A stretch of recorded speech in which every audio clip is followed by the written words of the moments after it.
Hi mga ka-preni, time check po muna tayo. It's 10:30 p.m. Oo nga mga ka-preni, hindi kayo nagkakamali. Gabi na nga pero magbubukas pa rin ako ng parcel. Paano ba naman, hindi talaga ako mapakali. Gustong gusto ko na talagang makita yung binili naming damit. Este dress nga pala yung binili ng jowa ko pala. Hindi pala ako yung bumili. So ayan na nga, this is it pansit. Wow, tignan na natin kung maganda talaga. 1, 2, 3, charan!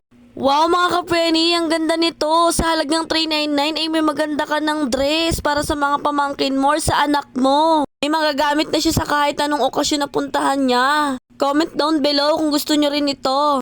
Mga ka-preni, dalawa nga palang dress yung laman doon sa isang lagayan. Kaya ipapakita ko na yung pangalawang dress. Wow, ang ganda rin niya mga ka-preni. Oops, wag ismulin. Ellie ang brand niya.